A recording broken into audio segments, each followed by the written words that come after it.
Hi అండి, hello, నమస్తే. Welcome to Geetha's kitchen. ఈరోజు నేను ఈ వీడియోలో పక్కా దాబా స్టైల్లో ఇంట్లోనే చాలా ఈజీగా గోబీ 65ని ఎలా తయారు చేసుకోవాలో చూపించబోతున్నాను. ముందుగా ఒక గోబీని మీడియం సైజులో ఇలా తీసుకొని చిన్న చిన్న ముక్కలుగా మనకు గోబీ 65 ఏ సైజులో ఉంటుందో ఆ సైజులో చిన్న చిన్నగా కట్ చేసుకొని ఇలా పెట్టేసి స్టవ్ పైన వేడి వాటర్ని వేడి చేసుకోవాలి.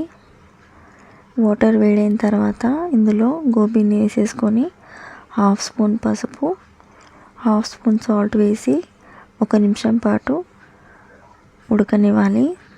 ఇదిలా ఉడికిన తర్వాత వీటిని పక్కన పెట్టేసి ఒక బౌల్ తీసుకొని అందులో 2 కప్పుల మైదా పిండి, అలాగే 1 కప్పు బియ్య పిండిని తీసుకొని అందులో 2 స్పూన్ల కార్న్ఫ్లోర్, అలాగే 1 స్పూన్ మిరియాల పొడి, 1 స్పూన్ జీలకర్ర పొడి, 1 స్పూన్ గరం మసాలా, అలాగే 1 స్పూన్ అల్లం వెల్లుల్లి పేస్ట్, 1 స్పూన్ కారము, అలాగే చిటికెడు ఫుడ్ కలర్, 1 స్పూన్ ఆయిల్ వేసుకొని వీటిని బాగా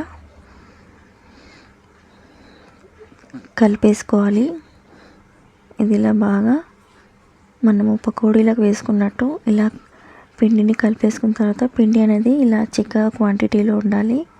ఇప్పుడు ఇందులోనే సన్నగా కట్ చేసి పెట్టుకున్న 2-3 పచ్చిమిర్చీలు, అలాగే కొద్దిగా కరివేపాకు వేసుకొని ఇందాక మనము ఉడికించి పెట్టుకున్న గోబీని కూడా వేసుకొని ఇందులో ఒక 2 నిమిషాల పాటు బాగా కలిపేసుకొని ఆయిల్ స్టవ్ పైన హీట్ అయిన తర్వాత కొద్దిగా ఇలా స్పూన్తో వేసేసుకోవడమే. ఇప్పుడు ఇలా బబుల్స్ అనేవి కాస్త తగ్గిన తర్వాత మరో సైడ్ కూడా ఇలా టర్న్ చేసుకొని బాగా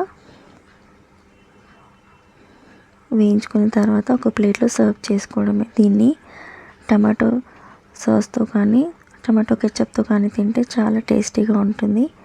ఈ వీడియో కనుక మీకు నచ్చినట్టయితే లైక్ చేయండి, షేర్ చేయండి అండ్ సబ్స్క్రైబ్ చేయండి. థ్యాంక్ యూ ఫర్ వాచింగ్ అండి. బాయ్ అండి.